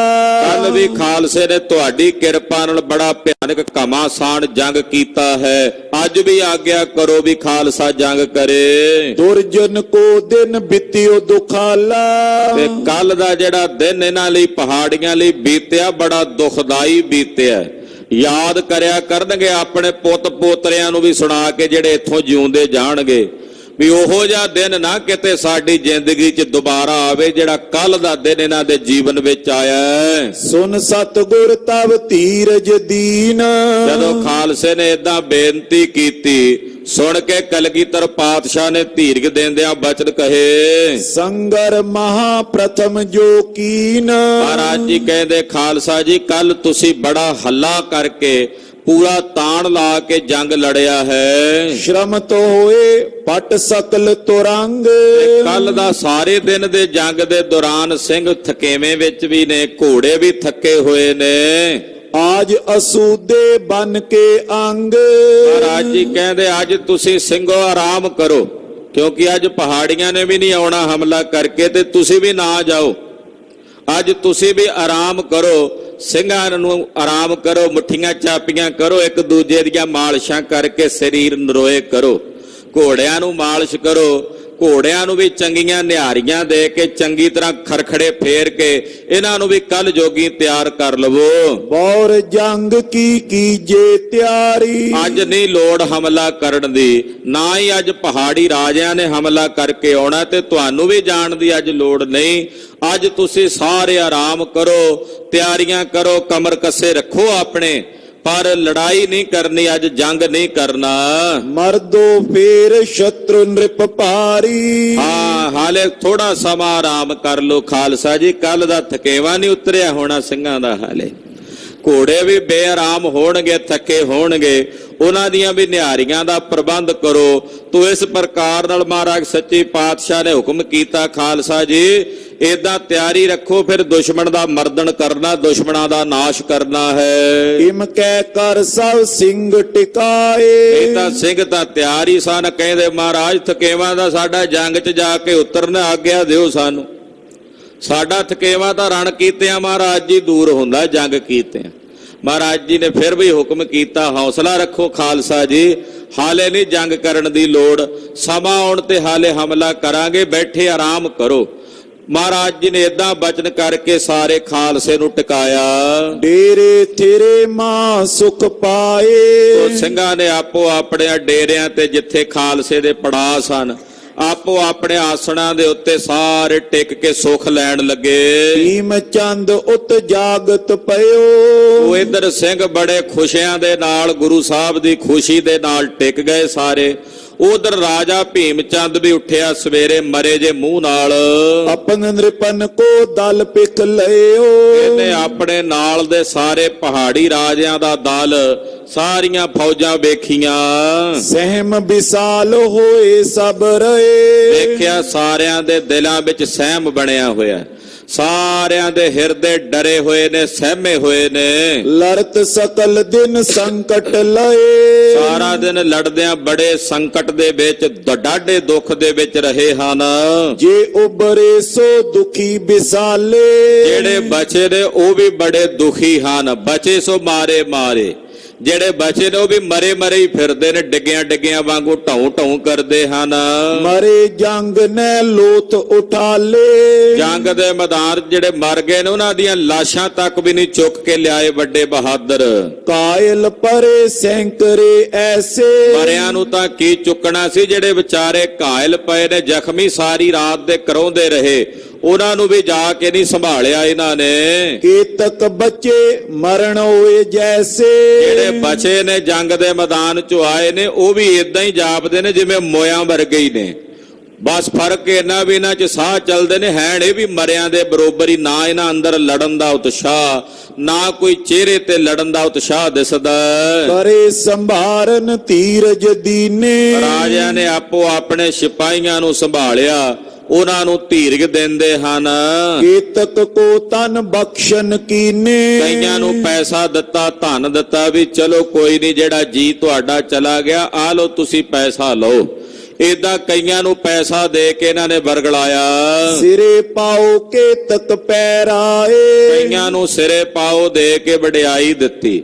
ਜਿਨ੍ਹਾਂ ਨੂੰ ਸਿਰੇ ਪਾਓ ਮਿਲਦੇ ਆ, ਪਿੱਛੇ ਖਲੋਤੇ ਜਿਹੜੇ ਉਹਨਾਂ ਦੇ ਨਾਲ ਦੇ ਨੇ, ਕਹਿੰਦੇ ਇਹਨੂੰ ਹੁਣ ਬਲੀ ਦਾ ਬੱਕਰਾ ਬਣਾਏਗਾ ਭੀਮ ਚੰਦ। ਇਹ ਸਿਰੇ ਪਾਓ ਨਹੀਂ ਪਿਆ ਪਾਉਂਦਾ, ਇਹਦੇ ਗਲ ਵਿੱਚ ਮੌਤ ਦੀ ਮਾਲਾ ਬਣਾ ਕੇ ਪਾ ਰਿਹਾ, ਜਿਵੇਂ ਬਲੀ ਦੇ ਬੱਕਰੇ ਦੇ ਗਲ 'ਚ ਪਾਈ ਜਾਂਦੀ ਹੈ। ਕਹਿੰਦੇ ਇਸ ਤਰ੍ਹਾਂ ਲੋਕ ਗੱਲਾਂ ਕਰਦੇ ਹਨ। ਬੈਠੇ ਮਹਾ ਦੀਵਾਨ ਲਗਾਏ। ਏਦਾਂ ਸਾਰੀ ਫੌਜ ਨੂੰ ਇਕੱਠਿਆਂ ਕਰਕੇ ਅੱਜ ਇਹਨਾਂ ਨੇ ਹਮਲਾ ਨਹੀਂ ਕੀਤਾ, ਹਮਲਾ ਕਰਨ ਯੋਗ ਹੀ ਨਹੀਂ ਸਨ, ਮਰੇ ਹੋਏ ਸਨ ਪਹਿਲਾਂ ਹੀ। ਸਾਰੀ ਫੌਜ ਨੂੰ, ਰਾਜਿਆਂ ਨੂੰ ਇਕੱਠਿਆਂ ਕੀਤਾ ਭੀਮ ਚੰਦ ਨੇ। ਪਟ ਨਰ ਸਗਰੇ ਨ੍ਰਿਪਤ ਹਕਾਰੇ। ਜਿੰਨੇ ਰਾਜੇ ਸਨ ਆਪਣੇ ਸਿਪਾਹੀ ਭੇਜ ਕੇ ਉਹਨਾਂ ਨੂੰ ਬੁਲਾਇਆ। ਉੱਠ ਉੱਠ ਕਰ ਆਗੇ ਸਤਕਾਰੇ। ਸਾਰੇ ਉੱਠ ਕੇ ਆਏ ਨੇ ਅੱਗੇ, ਇਹਨੇ ਸਭ ਦਾ ਬਾਣ ਸਤਕਾਰ ਕੀਤਾ ਰਾਜਿਆਂ ਦਾ। ਮਿਲ ਮਸਲਤ ਕਰ ਕਸ਼ਟ ਸੁਨਾਏ। ਆਪਸ ਵਿੱਚ ਸਲਾਹ ਕਰਦੇ ਨੇ, ਆਪਣਾ ਆਪਣਾ ਦੁੱਖ ਦੱਸਦੇ ਨੇ ਸਾਰੇ, ਵੀ ਕੱਲ ਸਾਨੂੰ ਕੀ ਪਰੇਸ਼ਾਨੀ ਹੋਈ ਹੈ। ਦੂਜਾ ਕਹਿੰਦਾ ਮੈਨੂੰ ਆਹ ਦੁੱਖ ਹੋਇਆ। ਏਦਾਂ ਆਪੋ ਆਪਣਾ ਦੁੱਖ ਰੋਣ ਲੱਗੇ। ਆਨੰਦਪੁਰ ਕੋ ਤਜ ਗੁਰ ਆਏ। ਕਹਿੰਦੇ ਜੀ ਗੁਰੂ ਜੀ ਸ੍ਰੀ ਆਨੰਦਪੁਰ ਸਾਹਿਬ ਛੱਡ ਕੇ ਆ ਗਏ ਹਨ। ਉਤੇ ਵੈਰ ਪੀ ਸਿੰਘ ਸੁਥੋਰੇ। ਤੇ ਬਾਹਰ ਵੀ ਜੰਗ ਦੇ ਮੈਦਾਨ 'ਚ ਕੋਈ ਬਹੁਤੀ ਗਿਣਤੀ ਨਹੀਂ ਸੀ, ਉਹ ਵੀ ਗਿਣਤੀ ਦੇ ਹੀ ਸਿੰਘ ਨੇ, ਕੋਈ ਬਹੁਤੀ ਗਿਣਤੀ ਨਹੀਂ ਹੈ। ਭਇਓ ਜੰਗ ਸੁਪਟਨ ਕੀਏ ਜੋਰੇ। ਪਰ ਇਹੋ ਜਿਹਾ ਜੰਗ ਹੋਇਆ ਕੱਲ, ਸਾਡੇ ਸੂਰਮਿਆਂ ਨੇ ਵੀ ਬਹੁਤ ਜ਼ੋਰ ਤੇ ਤਾਣ ਲਾਇਆ। ਦਲ ਵਿਸਾਲ ਅਮ ਸਗਰੋ ਢੋਆ। ਅਸੀਂ ਆਪਣਾ ਵੱਡਾ ਦਲ ਫੌਜਾਂ ਦਾ ਪੂਰਾ ਤਾਣ ਲਾ ਕੇ ਢੋ ਕੇ ਲੈ ਕੇ ਗਏ। ਤਉ ਖਾਲਸਾ ਰੁਪਿਓ ਖਲੋਆ। ਪਰ ਫਿਰ ਵੀ ਸਾਡੇ ਏਡੇ ਵੱਡੇ ਦਲ ਦੇ ਸਾਹਮਣੇ ਖਾਲਸਾ ਦਲ ਇਸ ਤਰ੍ਹਾਂ ਰੁਕ ਗਿਆ, ਪੈਰ ਅੜਾ ਕੇ ਖਲੋ ਗਿਆ। ਮਾਰੇ ਸੈਂਕੜੇ ਕਾਇਲ ਹੋਏ। ਸਾਡੀਆਂ ਫੌਜਾਂ ਚੋਂ ਸੈਂਕੜੇ ਨਹੀਂ, ਹਜ਼ਾਰਾਂ ਦੀ ਗਿਣਤੀ 'ਚ ਸੂਰਮੇ ਮਾਰੇ ਗਏ ਤੇ ਜ਼ਖਮੀ ਹੋ ਗਏ। ਨਹੀਂ ਪਲਾਇਨ ਕਰੇ ਸੁਕਰੋਹੇ। ਪਰ ਉਹਨਾਂ ਵਿੱਚ ਵੀ ਕਈ ਜ਼ਖਮੀ ਹੋਏ, ਪਰ ਪਤਾ ਨਹੀਂ ਉਹਨਾਂ ਨੇ ਪੈਰ ਕਿਵੇਂ ਜ਼ਮੀਨ 'ਚ ਗਾਡੀ ਲਏ ਸਨ ਆਪਣੇ, ਉਹ ਆਪਣੀ ਥਾਂ ਤੋਂ ਨਹੀਂ ਹਿੱਲੇ। ਉੱਥੇ ਖਲੋਤੇ ਕਈ ਮਰ ਗਏ, ਪਰ ਪੈਰ ਹਿਲਾ ਕੇ ਪਿੱਛੇ ਨਹੀਂ ਗਏ। ਭਾਈ ਬਿਹਾਲ ਬਾਇਨੀ ਸਾਰੀਆਂ ਫੌਜਾਂ ਸਾਡੀਆਂ ਬਿਹਾਲ ਹੋ ਗਈਆਂ, ਹਾਰ ਗਈਆਂ ਹਮਲੇ ਕਰ ਕਰਕੇ, ਹੱਲੇ ਕਰ ਕਰਕੇ। ਲੂਟ ਕੂਟ ਕਰ ਦੂਣ ਉਜਾਰੀ। ਉਹਨਾਂ ਨੇ ਲੁੱਟ ਕੁੱਟ ਕਰਕੇ ਸਾਡੀ ਸਾਰੀ ਦੂਣ ਉਜਾੜ ਕੇ ਰੱਖ ਦਿੱਤੀ ਹੈ। ਕਰੇ ਯੁੱਧ ਤੇ ਨਾਇਨ ਲਖੀਅਤ। ਜੰਗ ਕਰਕੇ ਨਹੀਂ ਟਲਣ ਵਾਲੇ। ਜੇ ਕਹੀਏ ਨਾ ਵੀ ਉਹ ਜੰਗ ਤੋਂ ਟਲਦੇ ਨੇ, ਜੰਗ ਤਾਂ ਉਹ ਮੰਗਦੇ ਆ, ਉਹ ਤਾਂ ਆਪ ਆਉਂਦੇ ਆ ਵੀ ਆ ਕੇ ਲੜੋ ਸਾਡੇ ਨਾਲ ਜਿਹਨੇ ਲੜਨਾ। ਉਹ ਨਹੀਂ ਜੰਗ ਤੋਂ ਟਲਣ ਵਾਲੇ। ਉਹ ਜੰਗ ਭਾਈ ਤਾਰਾ ਸਿੰਘ ਵਾਂ, ਨਿਹੰਗ ਸਿੰਘ ਵਾਂ ਪਿੰਡ ਦੇ ਰਹਿਣ ਵਾਲੇ, ਡਲਵਾ, ਡਲ ਤੇ ਵਾਂ ਦੋ ਪਿੰਡ ਅੰਮ੍ਰਿਤਸਰ ਸਾਹਿਬ ਦੇ ਨੇੜੇ। ਭਾਈ ਰਤਨ ਸਿੰਘ ਜੀ ਕਹਿੰਦੇ ਆ ਵੀ ਤਾਰਾ ਸਿੰਘ ਵਾਂ ਨਿਹੰਗ ਸਿੰਘ ਇਹੋ ਜਿਹਾ ਸੀ ਵੀ ਜੇ ਲੜਾਈ ਕਿਸੇ ਦੂਜੇ ਘਰ ਜਾਂਦੀ ਹੁੰਦੀ ਸੀ ਨਾ, ਤੇ ਆਵਾਜ਼ ਮਾਰ ਕੇ ਕਹਿੰਦਾ ਸੀ 2 ਪੈਰ ਮੇਰੇ ਘਰ ਥੋੜਾ ਜਿਹਾ ਆਰਾਮ ਕਰਕੇ ਅੱਗੇ ਤਾਂ ਜਾਈ। ਜਿਵੇਂ ਕਹਿੰਦੇ ਨੇ ਵੀ ਬਗਾਨੇ ਦੀ ਲੜਾਈ ਆਪਣੇ ਗਲ ਪਾਉਣੀ। ਤਾਰਾ ਸਿੰਘ ਵਾਂ ਦੀ ਇਹ ਬਿਰਤੀ ਸੀ। ਕਹਿਣ ਤੋਂ ਭਾਵ ਕਿ ਜਿੱਥੇ ਆਪਣਾ ਸਵਾਰਥ ਨਹੀਂ ਹੈ, ਉੱਥੇ ਵੀ ਕਿਸੇ ਦੂਜੇ ਵਾਸਤੇ ਹਿੱਕ ਢਾਹ ਕੇ ਲੜਨ ਦੀ ਬਿਰਤੀ ਸੀ ਖਾਲਸੇ ਵਿੱਚ, ਭਾਵੇਂ ਆਪਣਾ ਨਿੱਜੀ ਸਵਾਰਥ ਨਹੀਂ ਹੈ। ਤੋ ਇਹੋ ਜਿਹੇ ਸਿੰਘ ਨੇ, ਇਹ ਤਾਂ ਲੜਨ ਤੋਂ ਡਰਦੇ ਹੀ ਨਹੀਂ, ਇਹ ਤਾਂ ਜੰਗ ਕਰਨ ਤੋਂ ਨਹੀਂ ਡਰਦੇ। ਇਹ ਤਾਂ ਕਹਿੰਦੇ ਆ ਵੀ ਦੰਗਾ ਹੀਨ ਸਤਿਗੁਰ ਤੇ ਮੰਗਾ, ਜਾਤ ਗੋਤ ਸਿੰਘਨ ਕੀ ਦੰਗਾ, ਦੰਗਾ ਹੀਨ ਸਤਿਗੁਰ ਤੇ ਮੰਗਾ। ਇਹ ਤਾਂ ਆਪਣੇ ਗੁਰੂ ਕੋਲੋਂ ਮੰਗਦੇ ਹੀ ਇਹ ਆ, ਮਹਾਰਾਜ ਅਸੀਂ ਰਣ ਭੂਮੀ 'ਚ ਜੰਗ ਕਰੀਏ, ਯੁੱਧ ਕਰੀਏ। ਆਜ ਨ ਚੜੇ ਕਾਂ ਬਿਦ ਪਿਖੀਅਤ। ਕਹਿੰਦੇ ਅੱਜ ਨਹੀਂ ਆਪਾਂ ਚੜਨਾ, ਵੇਖੀਏ ਪਹਿਲਾਂ ਕੀ ਹੁੰਦਾ ਹੈ। ਸ਼ਾਹ ਨਿਕਟ ਪ੍ਰਧਾਨ ਪਠਾਇਓ। ਕਹਿੰਦੇ ਇੱਧਰ ਆਪਣੇ ਬਾਦਸ਼ਾਹ ਦੇ ਕੋਲੇ ਨਾ ਆਪਣਾ ਪ੍ਰਧਾਨ ਵਜ਼ੀਰ ਭੇਜਿਆ ਹੋਇਆ ਹੈ। ਤਿਸ ਕੋ ਲਿਖਿਓ ਪ੍ਰਥਮ ਇਮ ਆਇਓ। ਕਹਿੰਦੇ ਉਹਦਾ ਲਿਖਿਆ ਹੋਇਆ ਪਹਿਲੀ ਜਿਹੜਾ ਸੁਨੇਹਾ ਆਇਆ ਹੈ, ਸਰਹੰਦ ਕੋ ਸੂਬਾ ਚੜ ਆਵੇ। ਉਹਨੇ ਲਿਖ ਕੇ ਭੇਜਿਆ ਵੀ ਸਰਹੰਦ ਦਾ ਸੂਬੇਦਾਰ ਵਜ਼ੀਰ ਖਾਂ ਤੁਹਾਡੀ ਮਦਦ ਲਈ ਚੜ ਕੇ ਆਵੇਗਾ। ਅਮਰੀ ਕਰੇ ਸਹਾਇ ਸੁਤਾਵੇ। ਤੇ ਉਹ ਆਵੇਗਾ, ਆ ਕੇ ਸਾਡੀ ਸਹਾਇਤਾ ਕਰੇਗਾ। ਹੁਕਮ ਸ਼ਾਹ ਕੋ ਤਬ ਹੋਏ ਗਇਓ। ਬਾਦਸ਼ਾਹ ਦਾ ਹੁਕਮ ਹੋ ਗਿਆ ਔਰੰਗਜ਼ੇਬ ਦਾ ਕਿ ਸੂਬਾ ਸਰਹੰਦ ਪਹਾੜੀ ਰਾਜਿਆਂ ਦੀ ਮਦਦ ਲਈ ਜਾਵੇਗਾ। ਅਬ ਲੋ ਆਵਨ ਸੋਨੇ ਪਇਓ। ਕਹਿੰਦੇ ਖਬਰੇ ਕੀ ਗੱਲ ਹੈ, ਆਪਾਂ ਆ ਗਏ ਲੜਨ, ਪਰ ਹਾਲੇ ਵਜ਼ੀਰ ਖਾਂ ਨਹੀਂ ਪਹੁੰਚਿਆ। ਵਜ਼ੀਰ ਖਾਂ ਸਾਡੀ ਮਦਦ ਵਾਸਤੇ ਹਾਲੇ ਨਹੀਂ ਬੌੜਿਆ। ਪਟੇ ਪ੍ਰਧਾਨ ਆਜ ਕੋ ਔਰ। ਕਹਿੰਦੇ ਅੱਜ ਫੇਰ ਆਪਾਂ ਕੋਈ ਬੰਦਾ ਭੇਜੀਏ, ਸਰਹੰਦ ਤੱਕ ਪਹੁੰਚ ਕਰੀਏ। ਵਜ਼ੀਰ ਖਾਂ ਕੋਲ ਵੀ ਆਇਆ ਕਿਉਂ ਨਹੀਂ ਫੌਜ ਲੈ ਕੇ। ਮਿਲੇ ਜਾਏ ਸਰਹੰਦ ਕੀ ਠੌਰ। ਸਰਹੰਦ ਜਾ ਕੇ ਸੂਬੇ ਸਰਹੰਦ ਵਜ਼ੀਰ ਖਾਂ ਨੂੰ ਜਾ ਕੇ ਮਿਲੇ ਵੀ ਇੱਧਰ ਜੰਗ ਛਿੜ ਗਈ ਹੈ, ਤੇ ਵਜ਼ੀਰ ਖਾਂ ਸਾਹਿਬ ਤੁਸੀਂ ਆਏ ਨਹੀਂ ਹਾਲੇ ਸਾਡੀ ਮਦਦ ਲਈ। ਜੈਸੀ ਕੈਸੀ ਸੁਧ ਲੈ ਆਵੇ। ਕਿ ਜਿਵੇਂ ਕਿਵੇਂ ਦੀ ਜਿਹੜੀ ਸੁਧ ਹੈ ਉੱਥੋਂ ਦੀ ਲੈ ਕੇ ਆਵੇ। ਕੋਈ ਬੰਦਾ ਭੇਜੀਏ ਵੀ ਵਜ਼ੀਰ ਖਾਂ ਆਉਂਦਾ ਜਾਂ ਨਹੀਂ ਆਉਂਦਾ। ਕਹਿ ਵਜ਼ੀਰ ਖਾਂ ਜਾਏ ਚੜਾਵੇ। ਜਾਂ ਫਿਰ ਵਜ਼ੀਰ ਖਾਂ ਨੂੰ ਨਾਲ ਚੜਾ ਕੇ ਲੈ ਕੇ ਆਵੇ ਸਾਡੀ ਮਦਦ ਲਈ। ਭੀਮ ਚੰਦ ਤੇ ਸੁਨ ਸੁਨ ਕਰ ਕਾਨ। ਰਾਜੇ ਭੀਮ ਚੰਦ ਦੀਆਂ ਇਹ ਗੱਲਾਂ ਬਾਕੀ ਦੇ ਸਾਰੇ ਰਾਜਿਆਂ ਨੇ ਕੰਨੀ ਸੁਣੀਆਂ। ਭੂਪ ਚੰਦ ਤਵ ਕੀਨ ਬਖਾਨ। ਰਾਜਾ ਭੂਪ ਚੰਦ ਉਸ ਵੇਲੇ ਬੋਲਿਆ, ਕਹਿਣ ਲੱਗਾ ਬਿਨਾ ਸ਼ਾਹ ਕੀ ਸੈਨ ਕਨੇਰੀ। ਕਹਿੰਦੇ ਸ਼ਾਹ ਦੀ ਬਹੁਤੀ ਸੈਨਾ ਤੋਂ ਬਿਨਾ ਗੁਰੂ ਨਾ ਹਾਰੇ ਮੈਂ ਪਲੇਰੀ। ਮੈਂ ਵੇਖ ਲਿਆ ਗੁਰੂ ਨਹੀਂ ਸਾਡੇ ਕੋਲੋਂ ਹਾਰਨ ਵਾਲਾ। ਗੁਰੂ ਸਾਹਿਬ ਨੂੰ ਤਾਂ ਬਾਦਸ਼ਾਹ ਦੀ ਫੌਜ ਹੀ ਹਰਾ ਸਕਦੀ ਹੈ, ਬਿਨਾਂ ਬਾਦਸ਼ਾਹ ਦੀ ਫੌਜ ਤੋਂ ਗੁਰੂ ਜੀ ਨਹੀਂ ਹਾਰਨ ਵਾਲੇ, ਮੈਂ ਇਹ ਜਾਣ ਲਿਆ। ਵੈਰ ਦੁਰਗ ਤੇ ਨਾਏ ਨਾ ਓਟਾ। ਕਹਿੰਦੇ ਗੁਰੂ ਜੀ ਇਸ ਵੇਲੇ ਬਿਲਕੁਲ ਬਾਹਰ ਆ ਕੇ ਰੜੇ ਤੇ ਬੈਠੇ ਨੇ, ਕੋਈ ਨਾ ਕੋਲ ਕਿਲੇ ਦੀ ਓਟ ਨਹੀਂ ਹੈ। ਭਇਓ ਨਾ ਸੰਗਰ ਕੱਲ ਕੁਛ ਖੋਟਾ। ਕੱਲ ਵੀ ਜਿਹੜਾ ਜੰਗ ਹੋਇਆ ਕੋਈ ਉਹ ਛੋਟਾ ਜੰਗ ਨਹੀਂ ਸੀ ਭੀਮ ਚੰਦ। ਕੱਲ ਦਾ ਜੰਗ ਵੀ ਬੜਾ ਖੋਟਾ ਜੰਗ ਸੀ। ਦਲ ਪਰ ਕਰੀ ਕਨੀ ਪਟਵਾਏ। ਵੇਖੀ ਕੱਲ ਤੂੰ ਆਪ ਵੇਖਿਆ ਕਿ ਸਾਡੇ ਦਲ ਦੇ ਉੱਤੇ ਤਾਂ ਮਾਨੋ ਜਿਵੇਂ ਕਹਿਰ ਹੀ ਟੁੱਟ ਪਿਆ ਸੀ, ਇੰਨੀ ਸ਼ਸਤਰਾਂ ਦੀ ਮਾਰ ਪਈ। ਮਰੇ ਬ੍ਰਿੰਦਗਨ ਪਰੇ ਕਰਾਏ, ਆ ਹੁਣ ਵੀ ਪਏ ਕਈ ਜੰਗ ਦੇ ਮੈਦਾਨ ਚ ਕਰਾ ਰਹੇ ਨੇ, ਮਰੇ ਪਏ ਨੇ। ਤੁਮ ਪ੍ਰਥਮੇ ਨੇ ਜੰਗ ਮਚਾਵੋ, ਇਸ ਕਰਕੇ ਭੀਮ ਚੰਦ ਤੈਨੂੰ ਨਹੀਂ ਹੁਣ ਜੰਗ ਕਰਨਾ ਚਾਹੀਦਾ, ਪਹਿਲਾਂ ਚੁੱਪਚਾਪ ਬੈਠਾ ਰਹਿ। ਵਜ਼ੀਰ ਖਾਨ ਦੇ ਆਉਣ ਤੋਂ ਪਹਿਲਾਂ ਤੂੰ ਸਾਰਿਆਂ ਨੇ ਨਿਬੇੜ ਕੇ ਬਹਿ ਜਾਣਾ, ਤੇ ਵਜ਼ੀਰ ਖਾਨ ਨੇ ਕਿਹਦੀ ਮਦਦ ਕਰਨ ਆਉਣਾ ਜਦੋਂ ਤੁਸੀਂ ਨਾ ਰਹੇ ਇੱਥੇ? ਉਹ ਤੁਹਾਡੀ ਸਹਾਇਤਾ ਲਈ ਆ ਰਿਹਾ। ਜੇ ਤੁਸੀਂ ਇਦਾਂ ਹੀ ਲੜਦੇ ਰਹੇ ਕੱਲ ਵਾਂਗੂ, ਤੇ ਵਜ਼ੀਰ ਖਾਨ ਦੇ ਪਹੁੰਚਣ ਤੋਂ ਪਹਿਲਾਂ ਹੀ ਤੁਸੀਂ ਕਿਤੇ ਹੋਰ ਜਾ ਪਹੁੰਚਣਾ, ਤੇ ਮਦਦ ਕਿਹਦੀ ਕਰਨਗੇ ਆ ਕੇ ਉਹ? ਇਸ ਕਰਕੇ ਚੁੱਪ ਹੋ ਕੇ ਬੈਠੇ ਰਹੋ ਇੱਥੇ, ਦੜ ਵੱਟ ਕੇ ਜ਼ਮਾਨਾ ਕੱਟ ਲਓ ਸਮਾਂ। ਉਧਰੋਂ ਵਜ਼ੀਰ ਖਾਨ ਆਵੇਗਾ, ਫਿਰ ਵੇਖਾਂਗੇ ਲੜਨਾ ਕਿ ਨਹੀਂ ਲੜਨਾ। ਪਰੇ ਰਹੋ ਸਨਮੁਖ ਦ੍ਰਿਸ਼ਟਾਵੋ, ਇੱਥੇ ਪਏ ਰਹੋ ਚੁੱਪਚਾਪ, ਆਪਣੋ ਆਪਣੇ ਡੇਰਿਆਂ ਦੇ ਵਿੱਚ ਸਾਹਮਣੇ ਵੇਖਦੇ ਰਹੋ। ਕਿਤੇ ਐਸਾ ਨਾ ਹੋਵੇ ਵੀ ਤੁਸੀਂ ਚੁੱਪ ਕਰਕੇ ਪਏ ਰਹੋ ਤੇ ਤੁਹਾਨੂੰ ਪਿਆਂ ਨੂੰ ਹੀ ਖਾਲਸਾ ਨਿਬੇੜ ਜਾਵੇ। ਸੂਬਾ ਜਬ ਸਿਰੰਦ ਕੋ ਆਵੇ, ਜਦੋਂ ਸੂਬਾ ਸਰਹੰਦ ਵਜ਼ੀਰ ਖਾਨ ਆਵੇਗਾ ਆਪਣਾ ਦਲ ਤੇ ਫੌਜ ਲੈ ਕੇ, ਤੈਸੋ ਮਿਲ ਪੁਨ ਗੁਰੂ ਹਰਾਵੇ, ਉਹਦੇ ਨਾਲ ਮਿਲ ਕੇ ਆਪਾਂ ਗੁਰੂ ਜੀ ਨੂੰ ਹਰਾਵਾਂਗੇ। ਸੂਬੇ ਸਰਹੰਦ ਵਜ਼ੀਰ ਖਾਨ ਬੜੀ ਜਿਵੇਂ ਵੱਡੀ ਤੋਪ ਲੈ ਕੇ ਆਉਣ ਲੱਗੇ ਨੇ ਪਾਪੀ ਨੂੰ, ਵਜ਼ੀਰ ਖਾਨ ਨੂੰ। ਕਿੱਡਾ ਕਸੂਰਬਾ ਸੀ ਇਹ ਵਜ਼ੀਰ ਖਾਨ, ਜਿਹੜਾ 7 ਸਾਲ ਤੇ 9 ਸਾਲ ਦੇ ਬੱਚਿਆਂ ਦੇ ਉੱਤੇ ਆਪਣਾ ਜ਼ੋਰ ਵਿਖਾਉਂਦਾ। ਉਹ ਵਜ਼ੀਰ ਖਾਨ ਬੜੇ ਖੁਸ਼ ਹੁੰਦੇ, ਕਹਿੰਦੇ ਆ ਜਾਣ ਦੋ ਵਜ਼ੀਰ ਖਾਨ ਨੂੰ, ਜਿਵੇਂ ਬੜਾ ਤੁਰਮ ਖਾਂ ਆ ਰਿਹਾ ਚੱਲ ਕੇ। ਨਾਹਕ ਸੁਪੱਟ ਹਜ਼ਾਰੋਂ ਮਰੇ, ਕਹਿੰਦਾ ਨਹੀਂ ਤਾਂ ਆਪਣੇ ਹਜ਼ਾਰਾਂ ਸੂਰਬੇ ਜੰਗ ਦੇ ਮੈਦਾਨ 'ਚ ਮਾਰੇ ਜਾਣਗੇ। ਕਿਸ ਪ੍ਰਕਾਰ ਕੁਛ ਕਾਜ ਨ ਸਰੇ, ਤੇ ਆਪਣਾ ਕੰਮ ਵੀ ਨਹੀਂ ਕੋਈ ਸਬਰ ਨਾ, ਇਸ ਕਰਕੇ ਵਜ਼ੀਰ ਖਾਨ ਨੂੰ ਆ ਲੈਣ ਦਿਓ। ਕਰ ਮਸਲ ਤੇਮ ਗਿਰਪਤ ਸਾਰੇ, ਇਦਾਂ ਇਹ ਸਾਰੇ ਪਹਾੜੀਏ ਸਲਾਹ ਕਰਦੇ ਆਪਸ ਵਿੱਚ। ਸਚਿਵ ਪਠਾਇਓ ਬਿਨਾ ਅਵਾਰੇ, ਬਿਨਾਂ ਦੇਰੀ ਤੋਂ ਸੂਬੇ ਸਰਹੰਦ ਵਜ਼ੀਰ ਖਾਨ ਦੇ ਵੱਲ ਇਹਨਾਂ ਨੇ ਆਪਣਾ ਵਜ਼ੀਰ ਭੇਜਿਆ।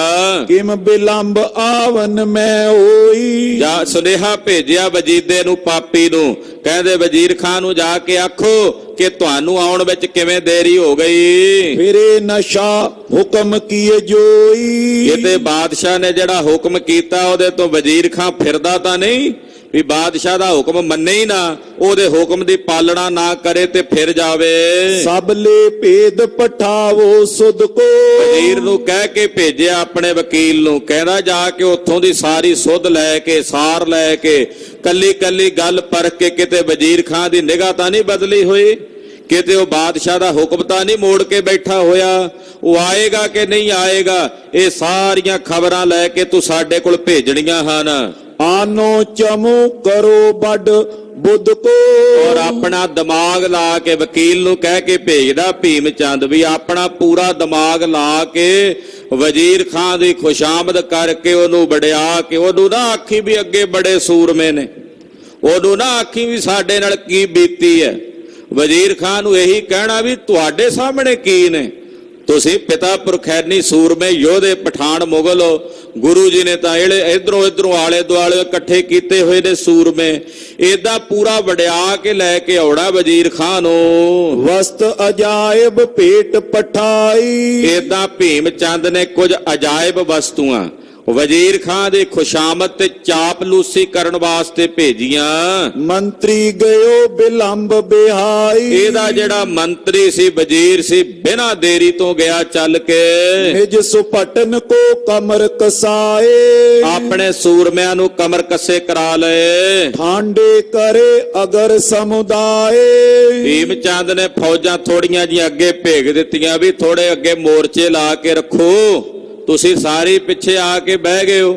ਕੁਝ ਕੁ ਬੰਦਿਆਂ ਨੂੰ ਜਿਨ੍ਹਾਂ ਨੂੰ ਸਰੋਪੇ ਦਿੱਤੇ ਨੇ ਅੱਜ, ਉਹਨਾਂ ਨੂੰ ਭੇਜਿਆ ਅੱਗੇ ਵੀ ਤੁਸੀਂ ਲੜਨਾ ਨਹੀਂ ਹੈ, ਬਸ ਮੋਰਚੇ ਲਾ ਕੇ ਰੱਖਣੇ ਹਨ, ਸਾਵਧਾਨੀ ਦੇ ਨਾਲ ਰਹਿਣਾ, ਕਿਤੇ ਖਾਲਸਾ ਹਮਲਾ ਨਾ ਕਰੇ। ਤਰਾਸਤ ਹਿਰਦੇ ਨ ਧੀਰਜ ਤਰੇ, ਤੇ ਉਹ ਹੁਣ ਡਰੇ ਹੋਏ, ਉਹ ਕਿੱਥੇ ਜਾਣ, ਇੱਕ ਦੂਜੇ ਨੂੰ ਧੱਕ ਕੇ ਕਹਿੰਦੇ ਤੂੰ ਚਲਾ ਜਾ ਅੱਗੇ। ਉਹ ਫਿਰ ਦੱਸਦਾ, ਕਹਿੰਦਾ ਕੱਲ ਮੇਰਾ ਪਿਤਾ ਗਿਆ ਸੀ, ਅੱਗੇ ਮੁੜਿਆ ਨਹੀਂ ਵਾਪਸ। ਦੂਜਾ ਕਹਿੰਦਾ ਮੇਰਾ ਫਲਾਣਾ ਸੰਬੰਧੀ ਨਹੀਂ ਵਾਪਸ ਮੁੜਿਆ। ਉਹ ਕਹਿਣ ਲੱਗਾ ਤੂੰ ਕਿਹੜਾ ਨਾਲ ਜਾਣਾ ਹੁਣ ਉਹਦੇ? ਕਹਿੰਦਾ ਖਬਰੇ ਕੀ ਪਤਾ ਲੱਗਦਾ ਜਾਣਾ ਹੀ ਪੈ ਜਾਏ। ਮੈਂ ਨਹੀਂ ਜਾਂਦਾ। ਏਦਾਂ ਡਰੇ ਕਾਇਰਾਂ ਗੀਦੀਆਂ ਕਮਦਲਾਂ ਬੁਜਦਲਾਂ ਵਾਂਗੂ ਪਿੱਛੇ ਪਿੱਛੇ ਹੋ ਕੇ ਖਲੋਂਦੇ, ਅੱਗੇ ਵਧਣ ਦਾ ਕੋਈ ਹੌਸਲਾ ਨਹੀਂ ਕਰਦਾ। ਉੱਚ ਕੇ ਆਏ ਸਿੰਘ ਨੇ ਪਰੇ, ਮਨ 'ਚ ਡਰ ਹੈ ਕਿ ਸਿੰਘਾਂ ਤਾਂ ਬਿਜਲੀ ਵਾਂਗੂ ਹੀ ਹਮਲਾ ਕਰਦੇ ਨੇ, ਪਤਾ ਨਹੀਂ ਕਿੱਧਰ ਸਾਡੇ ਵੇਖਦਿਆਂ ਵੇਖਦੇ ਹਵਾ ਵਿੱਚੋਂ ਹੀ ਸ਼ਾਇਦ ਉੱਤੋਂ ਆਕਾਸ਼ ਵਿੱਚੋਂ ਹੀ ਉੱਡ ਕੇ ਆਉਂਦੇ ਆ, ਕਿਵੇਂ ਬਾਜ ਵਾਂਗੂ ਆ ਕੇ ਹਮਲਾ ਕਰਦੇ ਹਨ। ਸਰਬ ਪ੍ਰਕਾਰ ਕਰੇ ਤਕਰਾਈ, ਏਦਾਂ ਜਿਹੜੇ ਅੱਗੇ ਮੋਰਚਿਆਂ 'ਚ ਬਹਿੰਦੇ ਆ ਨਾ, ਉਹ ਪੂਰੀ ਤਕੜਾਈ ਕਰਦੇ ਆ ਵਾਰੋ ਵੇਰੀ। ਫਿਰ ਕਹਿੰਦੇ ਚਲੋ ਡਿਊਟੀਆਂ ਬੰਨ ਲਓ। ਕੋਈ ਕਹੇ ਜੀ ਪਹਿਲਾਂ 1-2 ਪੈਰ ਮੈਂ ਬੈਠਾਂਗਾ, ਦੂਜਾ ਕਹਿੰਦਾ ਫਿਰ ਮੈਂ ਬਹਿ ਜਾਗਾ ਤੇਰੇ ਤੋਂ ਬਾਅਦ। ਏਦਾਂ ਡਿਊਟੀਆਂ ਲਾ ਲਾ ਕੇ ਬਹਿੰਦੇ ਆ। ਚਾਹ ਨਹੀਂ ਹੈ ਕਿਸੇ ਅੰਦਰ, ਮਰੇ ਜੇ ਦਿਲ ਦੇ ਨਾਲ ਹੀ ਬੈਠੇ ਨੇ ਅੱਗੇ ਜਾ ਕੇ, ਤੇ ਡਰੇ ਹੋਏ ਨੇ, ਸਹਿਮੇ ਹੋਏ ਨੇ। ਰਕੇ ਤੁਰੰਗਨ ਜ਼ੀਨ ਪਵਾਈ, ਉਧਰੋਂ ਨਿਰਮੋਹਗੜ੍ਹ ਤੋਂ ਸਿੰਘ ਜਕਾਰਾ ਛੱਡਦੇ ਆ ਨਾ ਉੱਚੀ ਜੀ ਆਵਾਜ਼ ਵਿੱਚ, ਸਤਿ ਸ੍ਰੀ ਅਕਾਲ, ਗੁਰਬਾਰੇ ਅਕਾਲ ਕਹਿ ਕੇ। ਤੇ ਇੱਧਰ ਇਹਨਾਂ ਨੂੰ ਡਰ ਪੈ ਜਾਂਦਾ, ਪਿੱਸੂ ਪੈਣੇ ਸ਼ੁਰੂ ਹੋ ਜਾਂਦੇ ਵੀ ਆ ਜਿਹੜੇ ਜਦੋਂ ਜਕਾਰੇ ਛੱਡਦੇ ਆ ਨਾ, ਉਦੋਂ ਕੁਝ ਨਾ ਕੁਝ ਜ਼ਰੂਰ ਕਰਦੇ ਆ। ਪਰ ਸਿੰਘ ਤਾਂ ਮੌਜ ਆਉਂਦੀ ਆ, ਜਦੋਂ ਬੈਠਿਆਂ ਉਦਾਂ ਹੀ ਜਕਾਰਾ ਛੱਡ ਦਿੰਦੇ ਆ। ਨਿਤਨੇਮ ਕਰਕੇ ਦੀਵਾਨ ਦੀ ਸਮਾਪਤੀ ਕਰਨ, ਫਿਰ ਜਕਾਰਾ ਗਜਾ ਦਿੰਦੇ ਆ। ਇਹ ਇੱਥੇ ਜਕਾਰਿਆਂ ਦੀ ਆਵਾਜ਼ ਸੁਣ ਕੇ ਡਰੀ ਜਾਂਦੇ, ਅਜੇ ਜਦੋਂ ਗੋਲੀਆਂ ਚੱਲਣੀਆਂ ਖਬਰੇ ਕੀ ਬਣੇ ਤੇ ਕੀ ਹੋਵੇ ਇਹਨਾਂ ਦਾ। ਸਨਮੁਖ ਡੇਰੇ ਦੋਏ ਦਲੋਂ ਕੇ, ਦੋਹਾਂ ਦਲਾਂ ਦੇ ਸਾਹਮਣੇ ਆਮਣੋ ਡੇਰੇ ਲੱਗੇ ਨੇ, ਪਰ ਹਮਲਾ ਨਹੀਂ ਪਿਆ ਹੁੰਦਾ। ਆਪੋ ਆਪਣੇ ਡੇਰਿਆਂ ਦੇ ਵਿੱਚ ਟਿਕੇ ਹੋਏ ਨੇ। ਪਿਖੇ ਪਰਸ ਪਰ ਉੱਚੇ ਥਲ ਕੋਏ, ਉੱਚੇ ਥਾਂ ਤੇ ਬਹਿ ਕੇ ਇੱਕ ਦੂਜੇ ਨੂੰ ਵੇਖਦੇ ਨੇ। ਇਧਰ ਸਿੰਘ ਮਹਾਰਾਜ ਜੀ ਦੇ ਨਾਲ ਬੈਠੇ ਨਿਰਮੋਹਗੜ੍ਹ ਉੱਚੇ ਥਾਂ ਤੇ ਸਾਹਮਣੇ ਪਹਾੜੀਆਂ ਦੀ ਫੌਜ ਤੱਕਦੇ ਨੇ। ਉਧਰ ਪਹਾੜੀਏ ਉੱਚੇ ਥਾਂ ਤੇ ਬਹਿ ਕੇ ਖਾਲਸੇ ਵੱਲ ਵੇਖਦੇ ਨੇ। ਤੰਬੂ ਸ਼ਮਿਆਨੀ ਗਨਤਾਨੀ, ਤੰਬੂ ਸ਼ਮਿਆਨੇ ਤਾਣ ਦਿੱਤੇ, ਕਿਉਂਕਿ ਖਬਰੇ ਹਾਲੇ ਕਿੰਨੇ ਦਿਨ ਡੇਰਾ ਕਰਕੇ ਰੱਖਣਾ ਪਵੇ। ਸਭ ਨੇ ਆਪੋ ਆਪਣੇ ਰਹਿਣ ਦੇ ਪ੍ਰਬੰਧ ਕਰ ਲਏ, ਤੰਬੂ ਸ਼ਮਿਆਨੇ ਤਾਣ ਲਏ। ਖਰੇ ਨਿਸ਼ਾਨ ਚੀਰ ਫੈਰਾਨੇ, ਨਿਸ਼ਾਨ ਆਪਣੇ ਝੁਲਾ ਲਏ, ਅੱਗੇ ਉਹਨਾਂ ਦੇ ਫਰਲੇ ਕੱਪੜੇ ਝੂਲਦੇ ਨੇ। ਇਧਰ ਖਾਲਸੇ ਦੇ ਨੀਲੇ ਸੁਰਮਈ ਰੰਗ ਦੇ ਔਰ ਕੇਸਰੀ ਰੰਗ ਦੇ ਨਿਸ਼ਾਨ ਮਹਾਰਾਜ ਜੀ ਦੇ ਝੂਲ ਰਹੇ ਨੇ ਖਾਲਸੇ ਦੇ। ਧੁੰਦ ਪਟੋਲਨ ਪਟੇ ਬਜਾਵੇ, ਨਗਾਰੇ ਵੱਜਦੇ ਨੇ, ਢੋਲ ਵੱਜਦੇ ਨੇ, ਪਟਹੇ ਵੱਜਦੇ ਨੇ, ਨਫੀਰੀਆਂ ਵੱਜਦੀਆਂ ਨੇ। ਨੌਬਤ ਆਪਸ ਵਿਖੇ ਸੁਨਾਵੇ, ਨੌਬਤਾਂ ਵੱਜਦੀਆਂ ਨੇ। ਇਧਰੋਂ ਮਹਾਰਾਜ ਜੀ ਦੇ ਨੌਬਤ ਵਜਾਉਣ ਵਾਲੇ ਨੌਬਤ ਵਜਾਉਂਦੇ, ਉਧਰੋਂ ਪਹਾੜੀਆਂ ਦੀ ਨੌਬਤ ਵਜਾਉਣ ਵਾਲੇ ਨੌਬਤਕਾਰ ਜਿਹੜੇ ਨੇ ਉਹ ਨੌਬਤ ਵਜਾਉਂਦੇ ਹਨ। ਏਦਾਂ ਇੱਕ ਦੂਜੇ ਨੂੰ ਆਪਣੀਆਂ ਨੌਬਤਾਂ ਸੁਣਾਉਂਦੇ ਨੇ। ਵਧਿਓ ਵਿਰੋਧ ਅਧਿਕ ਦਲ ਦੋਹਾਂ ਦਲਾਂ ਦਾ ਵਿਰੋਧ ਵਧਿਆ ਹੋਇਆ।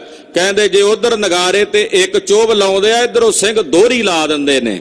ਤੋ ਇਸ ਪ੍ਰਕਾਰ ਦੇ ਨਾਲ ਆਵਾਜ਼ ਦੀ ਆਵਾਜ਼ ਨਾਲ ਹੀ ਜਵਾਬ ਦਿੰਦੇ, ਹਾਲੇ ਕੋਈ ਗੋਲੀ ਜਾਂ ਤੀਰ ਬੰਦੂਕ ਨਹੀਂ ਚੱਲਦਾ। ਚਹਿਤ ਜੁੱਧ ਕ੍ਰੋਧਿਤ ਚਿਤ ਸੋ, ਖਾਲਸਾ ਯੁੱਧ ਚਾਹੁੰਦਾ, ਜੰਗ ਦੇ ਮੈਦਾਨ 'ਚ ਲੜ ਕੇ ਵੈਰੀ ਦਲ ਨੂੰ ਸਮੇਟਣਾ ਚਾਹੁੰਦਾ ਹੈ। ਧਰਿਓ ਦੁਪਹਿਰਾ ਸਤਿਗੁਰ ਕਰਕੇ ਉਠੇ ਆਰਾਮ, ਇਧਰ ਦੁਪਹਿਰਾ ਜਦੋਂ ਢਲ ਗਿਆ, ਕਲਗੀਧਰ ਪਾਤਸ਼ਾਹ ਜੀ ਮਹਾਰਾਜ ਜੀ ਨੇ ਆਰਾਮ ਕੀਤਾ। ਦੁਪਹਿਰਾ ਢਲ ਗਿਆ, ਆਰਾਮ ਕਰਕੇ ਗਰੀਬ ਨਵਾਜ ਪਾਤਸ਼ਾਹ ਜੀ ਮਹਾਰਾਜ ਜੀ ਉੱਠੇ ਹਨ।